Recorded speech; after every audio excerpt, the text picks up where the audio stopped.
Hello সবাইকে, আজকে আমি নিয়ে এসেছি কল্যাণ ইউনিভার্সিটির বিএ ফিফথ সেমিস্টার বেঙ্গলি মাইনরের জন্য সাজেশন 2025-26।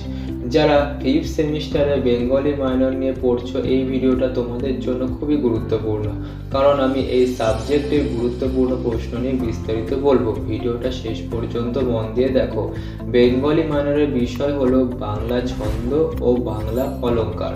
এই বিষয়ে দুটি পর্ব রয়েছে, তোমরা দেখে নাও। আমি তোমাদের জন্য ইউনিট অনুযায়ী ইম্পর্ট্যান্ট প্রশ্ন সাজিয়ে দিয়েছি, যেগুলো খুবই গুরুত্বপূর্ণ। আমাদের এই পিডিএফ ফাইলটা কিনতে গেলে তোমাদের 70 টাকা পেমেন্ট করতে হবে। ভিডিওর নিচে বা ডেসক্রিপশন বক্সে আমাদের হোয়াটসঅ্যাপ বা ফোন নম্বর দেওয়া আছে, পিডিএফ কিনতে চাইলে যোগাযোগ করবে এবং আমাদের হোয়াটসঅ্যাপ গ্রুপে জয়েন করো, যার লিঙ্ক ভিডিও ডেসক্রিপশন বক্সে বা কমেন্ট বক্সে রয়েছে। লাস্টে আমি আমাদের পিডিএফের ডেমো দেখাবো, যাতে পিডিএফটা কেমন করে তৈরি করা হয়েছে। এখন আমি সাজেশনের অংশে চলে আসি। পর্ব ক, ছন্দ। 1 নম্বর প্রশ্ন, টিকা লেখো, যে কোনো দুটি সংজ্ঞাসহ উদাহরণ দাও। দল, মাত্রা বা কলা, জ্যোতি, ছেদ, পর্ব, পদ, লয়। পর্ব ক এর মধ্যে রয়েছে বাংলা ছন্দ পরিচয়, দলবৃত্ত, কলাবৃত্ত, মিশ্র কলাবৃত্ত, প্রশ্ন কলাবৃত্ত, গদ্য ছন্দ। 1 নম্বর প্রশ্ন, দলবৃত্ত বা স্বরবৃত্ত ছন্দের বৈশিষ্ট্য উদাহরণসহ আলোচনা করো। অথবাগুলো বলছি না, তোমরা দেখে নাও।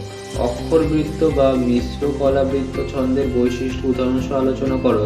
কলাবৃত্ত ছন্দের সংজ্ঞা ও বৈশিষ্ট্য বা স্বরূপ সম্পর্কে আলোচনা করো।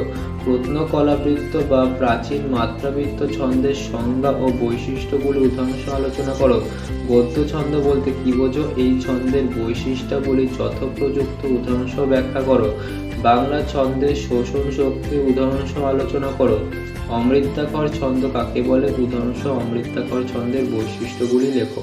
পর্ব খ, শব্দালঙ্কার ও অর্থালঙ্কার। প্রথমে আমরা দেখে নিই শব্দালঙ্কার।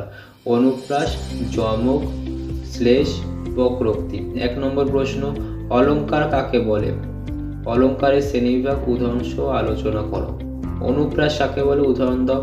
শ্লেষ অলঙ্কারের সংজ্ঞা দাও, উদাহরণসহ শ্লেষ অলঙ্কারের পরিচয় দাও। বাজে পুরবীর ছন্দে রবির শেষ রাগিনীর বীর অলঙ্কার নির্ণয় করো।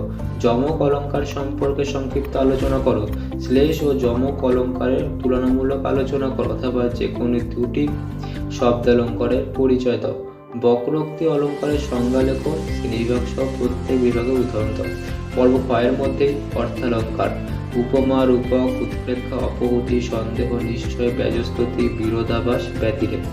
1 নম্বর প্রশ্ন, উদাহরণসহ উপমা অলঙ্কারের পরিচয় দাও।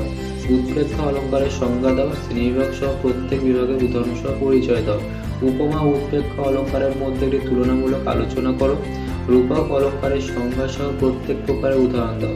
অপহুতি অলঙ্কার সম্পর্কে সংক্ষেপে টিকা লেখো। ব্যতিরেক অলঙ্কারের সংজ্ঞা দাও, উদাহরণসহ ব্যতিরেক অলঙ্কারের পরিচয় দাও। টিকা লেখো নিশ্চয় অলঙ্কার। টিকা লেখো সন্দেহ অলঙ্কার। তোমার পাঠ্য বিরোধমূলা বা বিরোধাভাস অলঙ্কার বিষয়ে বিশদে আলোচনা করো। গুণার্থ পঠিতিমূলক অলঙ্কারের পর্যায়ভুক্ত দুটি অলঙ্কার তোমাদের পাঠ্য থেকে সেই দুটি অলঙ্কারের নাম, সংজ্ঞা, উদাহরণসহ আলোচনা করো।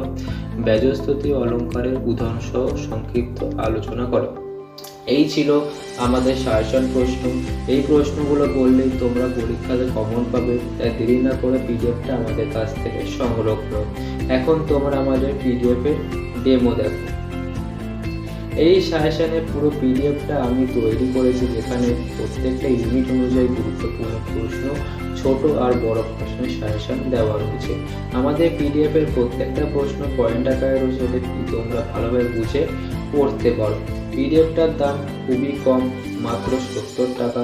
পিডিএফ কিনতে চাইলে ভিডিওর নিচে বা ডেসক্রিপশন বক্সে হোয়াটসঅ্যাপ বা ফোন নম্বর দেওয়া রয়েছে, সেখান থেকে যোগাযোগ করবে এবং আমাদের হোয়াটসঅ্যাপ গ্রুপে জয়েন করো, যার লিঙ্ক ভিডিও ডেসক্রিপশনে দেওয়া রয়েছে।